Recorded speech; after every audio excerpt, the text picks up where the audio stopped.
Bismillahirrahmanirrahim. Alhamdulillahirabbil alamin. Arrahmanirrahim. Maliki yaumiddin. Iyyaka na'budu wa iyyaka nasta'in. Ihdinas siratal mustaqim. Siratal ladzina an'amta 'alaihim ghairil maghdubi 'alaihim waladdallin. Rabbighfirli wa li walidayya wa lil mu'minin. Amin. Bismillahirrahmanirrahim. Alhamdulillahirabbil alamin. Iyyahu na'budu wa iyyahu nasta'in. Allahumma shalli 'ala sayyidina Muhammadin salatan taj'aluna biha wa dhurriyyatana abna'ana wa banatina wa talamidana wa tilmidatina min ahlil ilmi wal qur'ani batina wa zahira wa tahsyuruna wa iyyahum biha ma'a awliyaikal arifin ad-dunya wa ukhra wa ala alihi wa sahbihi wa sallim tasliman katsira. Subhanaka la ilma lana illa ma 'allamtana innaka antal alimul hakim. Rabbana yassir wa a'in ya karim waftah lana futuhal arifin waftah bil haqqi wa antal fattahul alim. Allahumma ya man falaqal bahra li Musa wa ahyal mayta li Isa wa ja'alan nara li Ibrahim barda wa salama bihaqqi qawlikal haqqi fafahamnaha Sulaiman wa kullan atayna hukman wa ilma fahimna ulum asy-syari'ah wat tariqati wal haqiqah wasta'amilna biha bihaqqi la ilaha illallah Muhammadur Rasulullah sallallahu alaihi wasallam. Allahumma arinal haqqa haqqa warzuqna tiba'ah wa arinal batila batila warzuqna imtina'ah. Rabbighfir warham wa tajawaz amma ta'lam innaka antal azzul akram. Amma ba'du faqad qala muallifu hadzal kitab al-allamah asy-syaikh Ali ad-Dabba' ibn Muhammad ibn Hasan ibn Ibrahim al-Masri rahimahullahu ta'ala rahmatan wasi'ah wa radiya anhu wa anna wa amaddana bi asrarih wa anarana bi anwarih wa afadha alaina min barakatihi wa nafahatih wa nafa'ana bihi wa bi ulumi masyayikhi wa ulumi sairi ibadihi salihin fid darain amin ya rabbal alamin. Bismillahirrahmanirrahim. Wa alla yattakhidhal qur'ana ma'isyatan yatakassabu biha. Pun ya. Wa alla yattakhidha lan nyenta orang dadeaken sopo al-qari orang dadeaken al-qur'ana ing Qur'an didadekaken ma'isyatan ing pangupa jiwa. Dalan usaha yatakassabu kang nyambut gawe sapa qari biha kelawan ma'isyah. Falau kana mongko lamun ana anaiku lahu kedue qari apa syai'un suwiji-wiji sifate syai' ya'khudhu kang ngalap sapa qari hu ing syai' ala dzalika ing atase mengkono-mengkono qiraah fala ya'khudhu mongko orang ngalap sapa qari hu ing syai' biniyatil ujrati kelawan niat upah kelawan niat bayaran bal biniyatil i'anati balik kelawan niat nulungi alama ingatase perkara huwa kang utawi qari iku bisa dadihi kelawan ngepasi ma.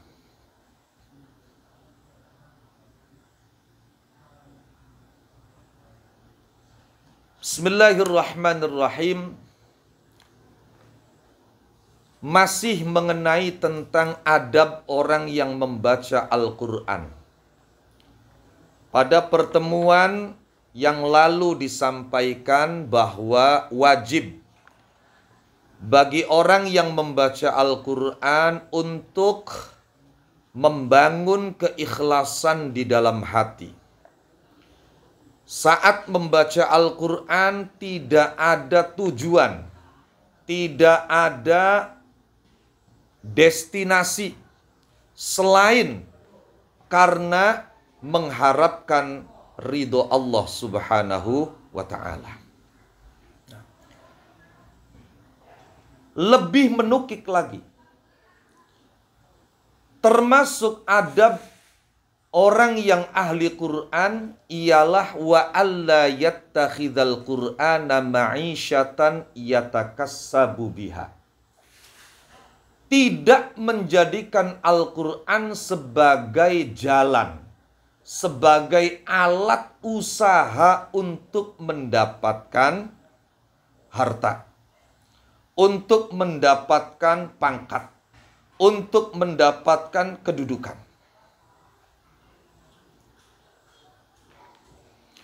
Sekarang ini ironis. Tapi apa yang terjadi membuktikan kebenaran Rasulullah sallallahu alaihi wa alihi wasallam. Di mana beliau jauh-jauh hari telah menyampaikan bahwa akan datang satu kelompok di dalam umatku ini yang mereka dikatakan dalam hadis itu yata'ajjaluna bil Qur'an. Sayati ala ummati qaumun yata'ajjaluna bil Qur'an wa la yata'ajjaluna. Ada yang memaknai akan datang pada umat ini sekelompok orang yang mereka terburu-buru terhadap Al-Quran. Makna terburu-buru itu ada yang memaknai ora kanti dijak ngaji Quran suwe.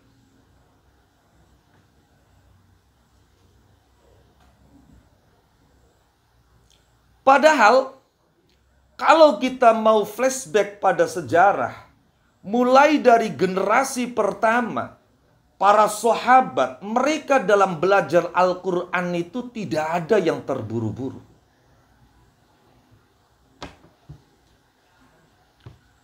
Sampai generasi tabi'in, sampai generasi tabi'it tabi'in. Mereka belajar Al-Quran itu yata'ajjal wala yata'ajjal.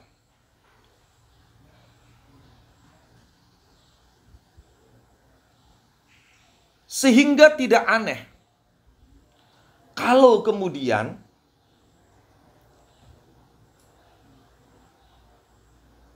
orang-orang dulu itu mereka ketika dikatakan sebagai sahibul Quran, sebagai ahlul Quran, betul-betul mereka layak menyandang gelar ahlul Quran, menyandang gelar sahibul Quran.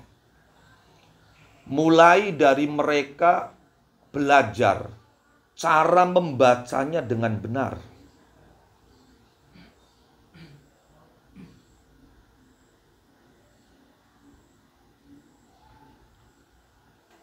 Kemudian menghafalkannya dengan tepat.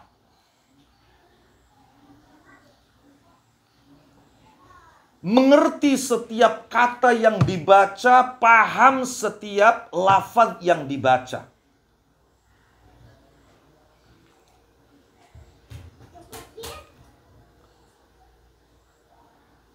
Sehingga apa yang menjadi maksud utama diturunkannya Al-Quran, yaitu merenungi, mengerti, memahami, itu bisa dilakukan.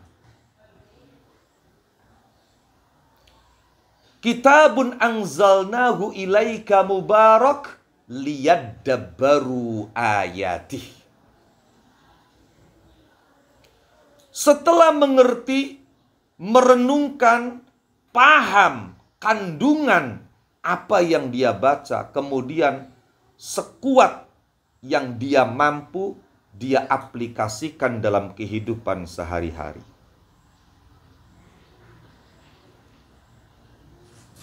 Al-Quran bukan cuma tentang bacaan, tapi Al-Quran adalah laku hidup. Sehingga ketika Ummuna Sayyidah Aisyah radhiyallahu anha wa an sairi ummahatil mukminin ditanya, kaifa kana khuluqu Rasulillah sallallahu alaihi wa alihi wasallam. Wahai Bunda Aisyah, bagaimana akhlak Rasulullah? Maka beliau menjawab, kana khuluquhul Quran. Akhlak Nabi itu Al-Quran.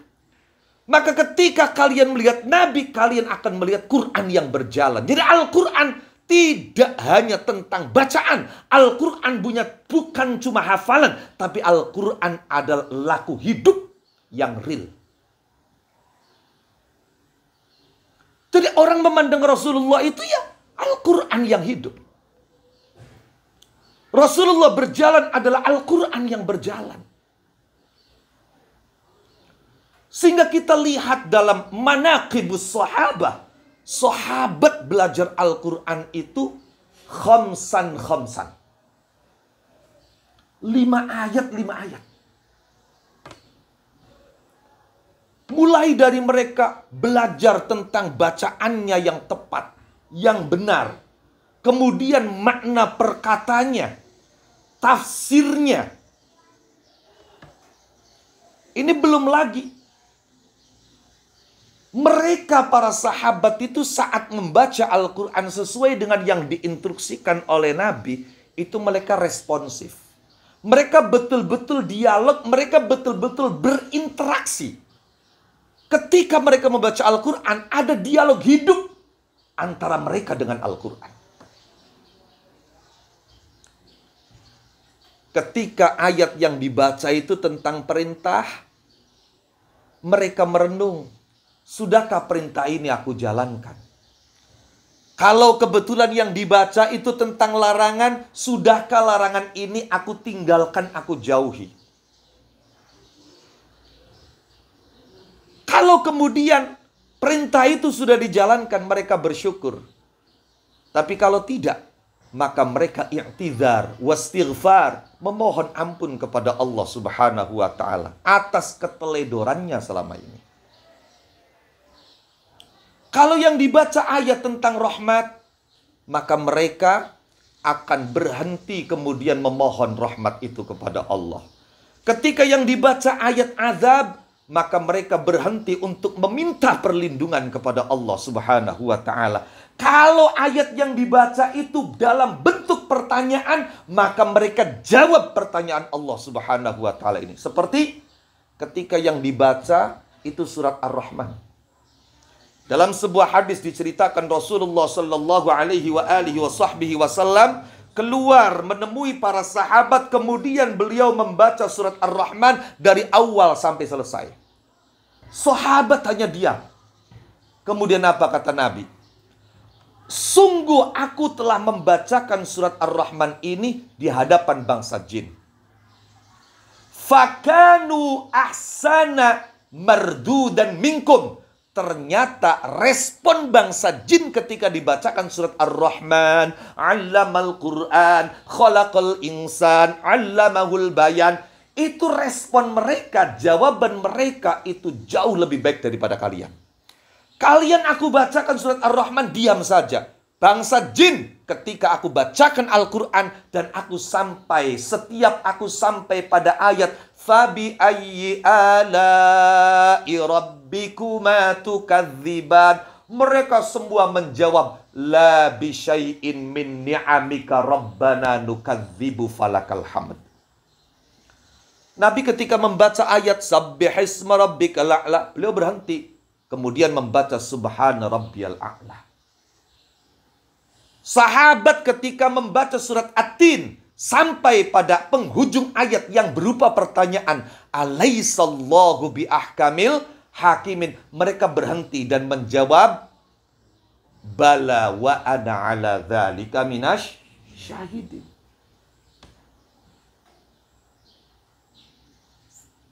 Lah ini sekarang, Masya Allah,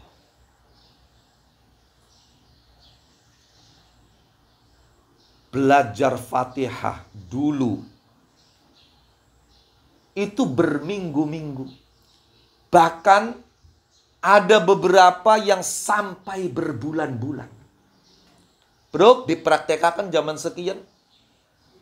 Sira balik ning omah, bocah kampungan ngaji, toli diulang Fatihah, telung minggu, jari sapa beli pada minggat ngali ngaji.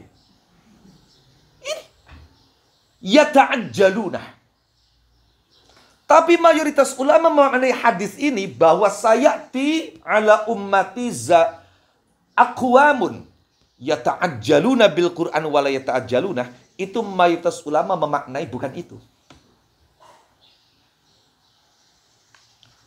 Tapi yata'ajjaluna bil Qur'an artinya mereka ingin mendapatkan balasan yang sekarang dari Qur'an. Tidak sabar untuk mendapatkan balasan yang ajil, yang nanti di akhirat. Sehingga karena tidak sabarnya, tidak sedikit yang kemudian menjadikan Al-Quran ini sebagai alat pelicin tujuan dia.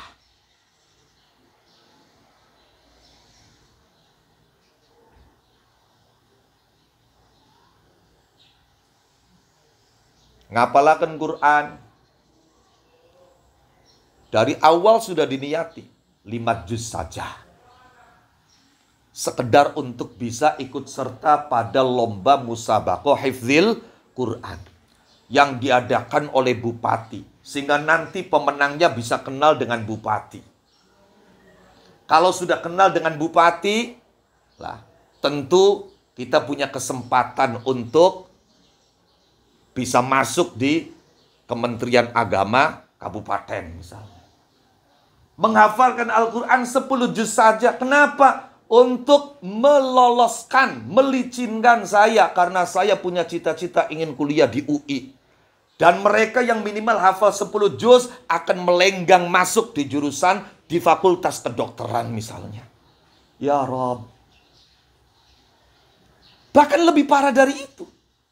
Menjadikan Al-Quran sebagai alat dan jalan untuk dia mendapatkan penghidupan. Saya dapat cerita dari seorang teman. Wallahu a'lam benar tidaknya. Di Brunei, Darussalam itu biasa.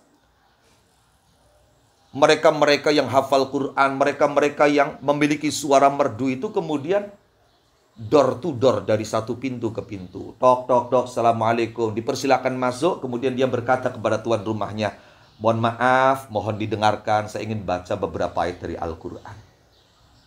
Dia baca sekian ayat, keluar, dapat amplop. Dapat bisyarah. Dan mereka tidak ada pekerjaan lain selain itu.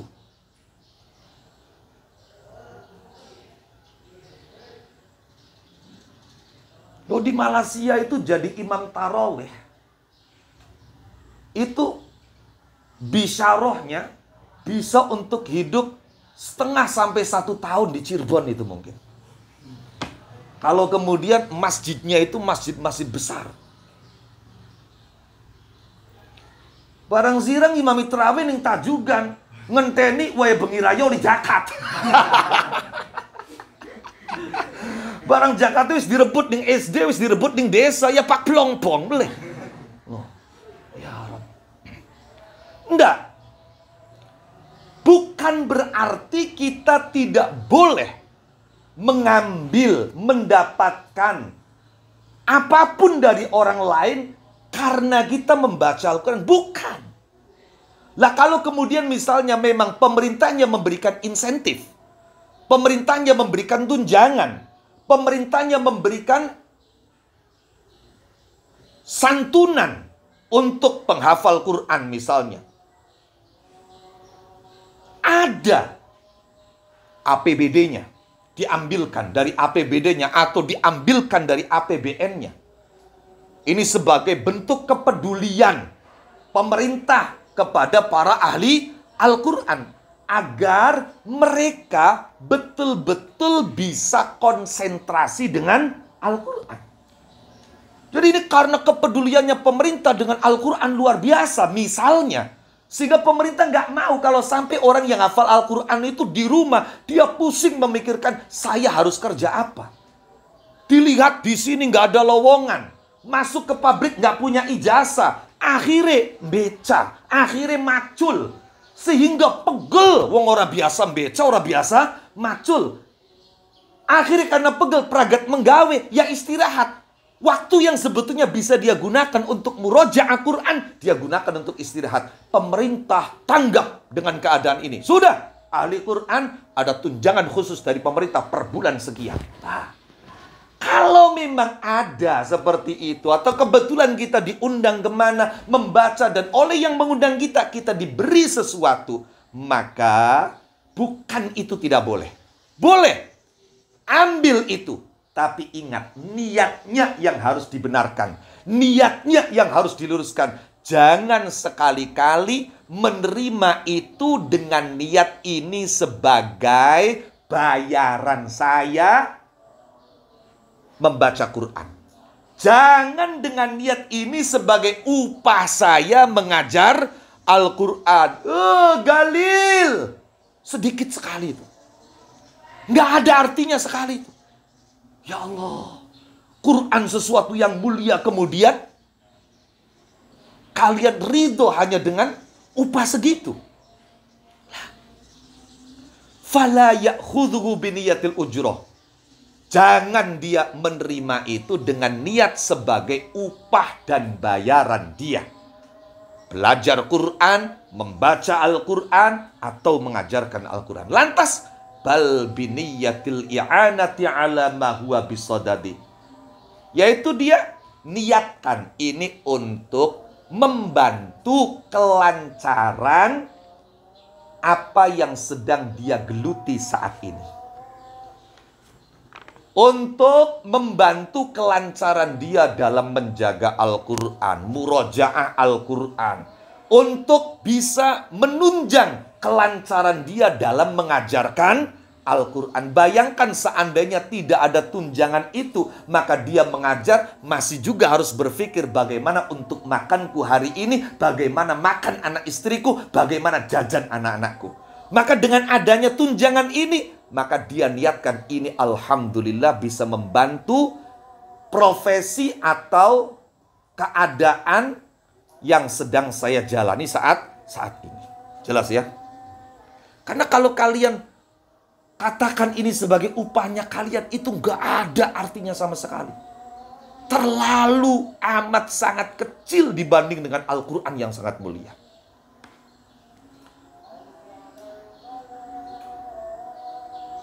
Wa ayyura iyalan nyenteng reksa sopo qari al-adaba ing piro-piro tata krama ma'al Qur'ani ing dalam sertane Al-Quran. Ingat, ketika kau membaca Al-Quran, yang kau baca itu adalah kalam Tuhan. Maka kau berinteraksi dengan Al-Quran tidak boleh tanpa akhlak. Tidak boleh tanpa adab. Tidak boleh disamakan dengan kamu berinteraksi dengan buku-buku bacaan yang lain.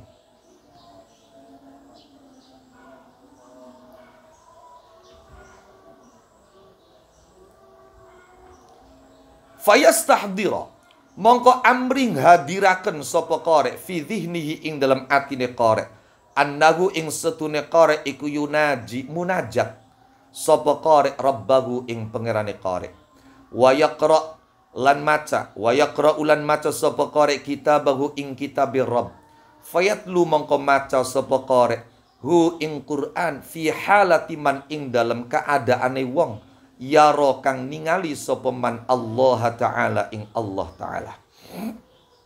Failam yakun mongko lamun ora nana sapa qari ora niku yaro ningali sapa qari hu ing Allah fa innallaha mongko stune Allah subhanahu lan masuci Allah wa ta'ala lan maha luhur sapa Allah iku yaro ningali sapa Allah hu ing qari. Wa dzalika uti mengkono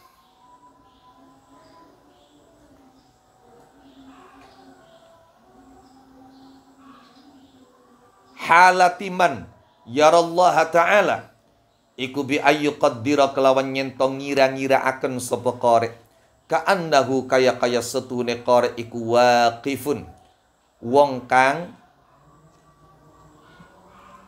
mandeg baina yadayillahi ing dalam antarane ngersane Allah taala. Wa utiqari ikun nazirun wong kang ningali ilaihi maring Allah, wa mustami'un lan wong kang ngrungokaken minhu saking Allah. Pun perhatikan adab saat kita berinteraksi dengan Al-Quran.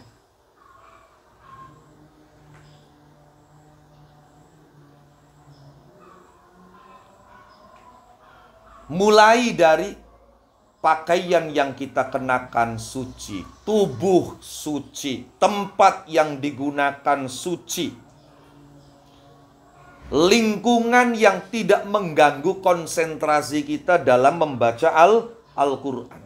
Mulut yang menjadi jalan Quran itu juga suci, bersih. Membacanya dengan kaidah tajwid.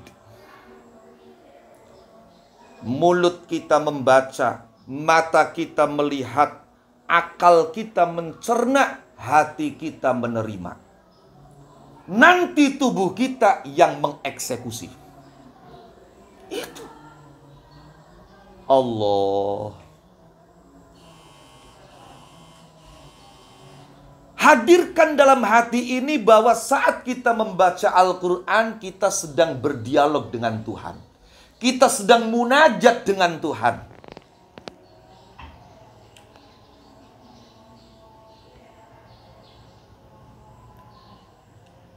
Hadirkan dalam hati kalau kitab yang kita baca ini berisi kalam Tuhan.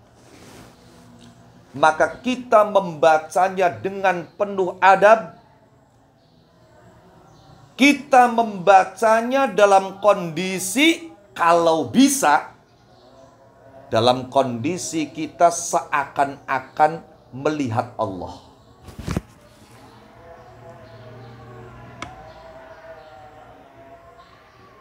Ihsan. Dalam kondisi, dalam bahasa ahli tasawuf, musyahadah. Anta'budallaha ka'annaka tarah. Beribadah kepada Allah dan membaca Quran, dikatakan pada pertemuan yang sebelumnya, merupakan afdolnya ibadah umat Rasulullah Muhammad sallallahu alaihi wasallam.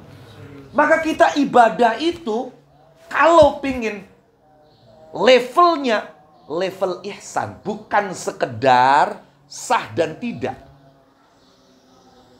sesuai dan tidak, tapi baik dan tidak, diterima dan tidak. Itu harus ibadah kita dijalankan dengan ihsan. Lah ihsan itu apa? Anta'budallaha ka'annaka tarah, musyahadah. Kita ibadah kepada Allah seakan-akan kita melihat Allah, kita menyaksikan Allah.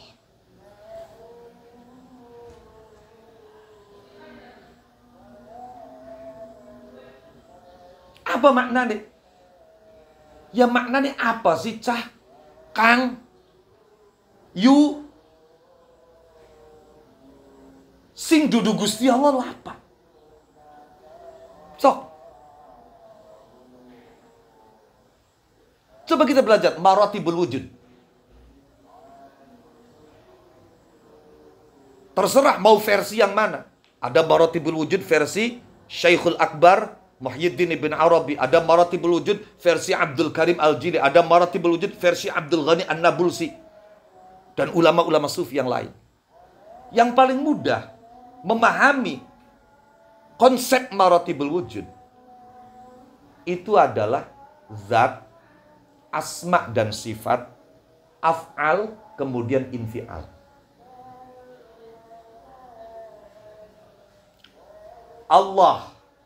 Allah itu punya nama dan punya sifat. Kemudian Allah mengerjakan apa yang dikehendakinya. Jadi zat Allah, asma dan sifat Allah, kemudian af'al Allah. Apa yang terjadi itu kan semua adalah kudrat Allah. Apa yang terjadi itu karena ada iradah Allah. Kalau Allah tidak iradah, tidak menghendaki, apakah terjadi? Enggak. Maka qadha qadar itu kaitannya dengan qudrah dan iradah. Qudrah dan iradah berkaitan dengan ilmu. Sekalipun hakikatnya sifat Allah itu tidak ada tartibnya, tapi secara logika ilmu dulu.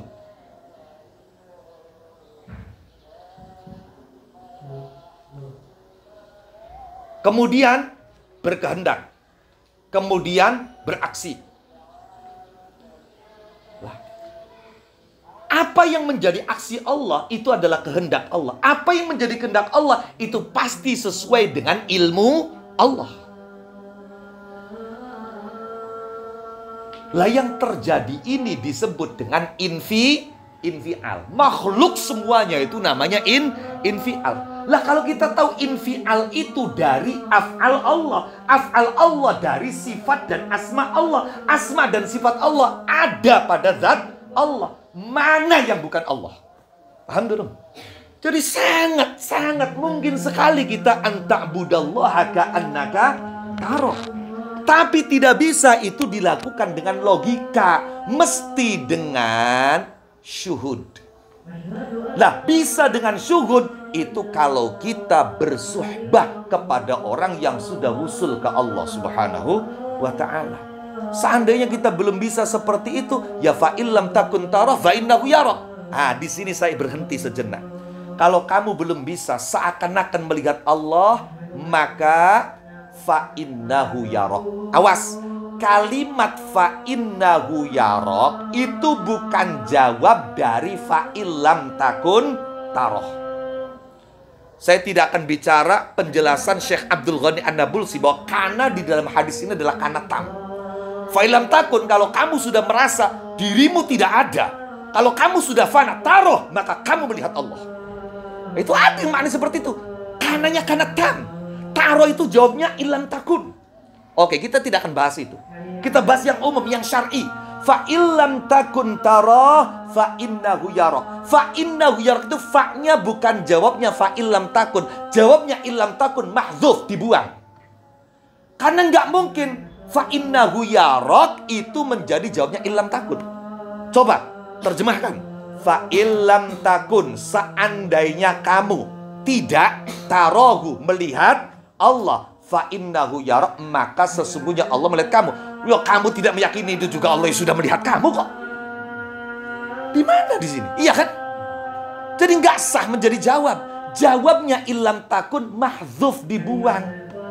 Fa'illam takun taroh, maka seandainya kamu tidak bisa seperti melihat Allah, maka jawabnya tetaplah kamu beramal dengan sebaik yang kamu mampu. Maka sesungguhnya fa'innahu yarok. Paham dong?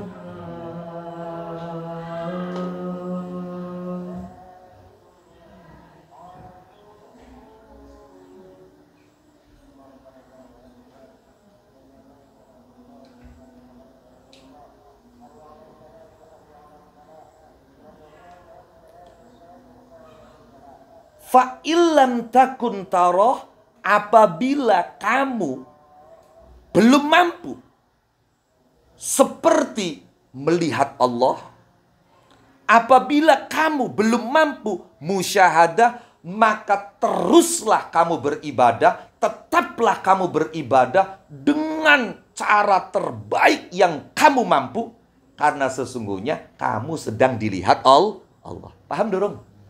Tadi aja sembarangan, aja sembarangan ngelakonan. Maka kita membaca Quran itu kita seakan-akan kita itu sedang berhadapan dengan Allah. Kita itu sedang duduk di hadapan Allah, kita melihat Allah, kita mendengar Allah.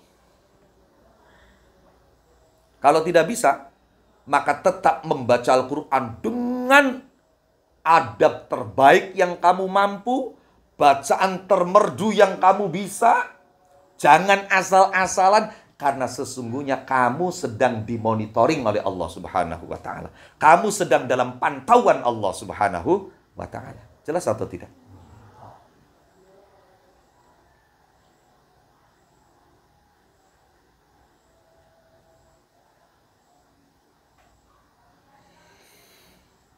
Allah.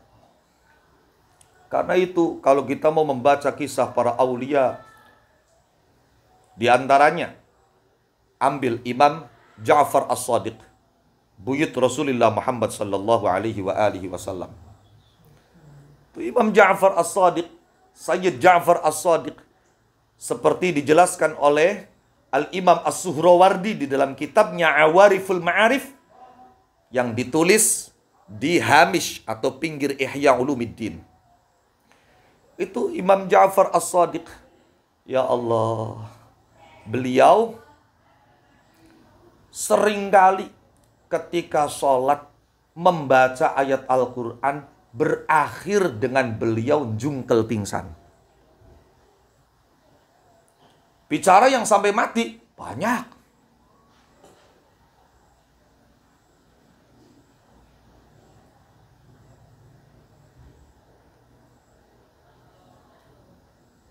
Orang mukmin itu minimal ketika dibacakan ayat Quran minimal imannya bertambah.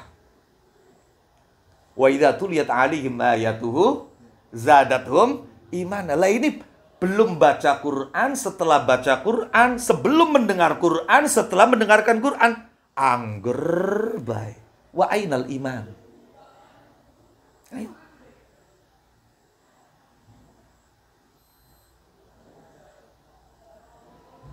Setelah beliau sadar dari pingsannya, ditanya beliau. Apa jawabannya Imam Ja'far As-Shadiq? Ma ziltu uraddidul ayata hatta sami'tuha minal mutakallimi biha. Allah. Aku terus mengulang-ulang ayat yang aku baca, terus tidak berhenti sampai aku mendengar ayat itu dari Allah yang memfirmankannya. Makanya sampai pingsan jungkel.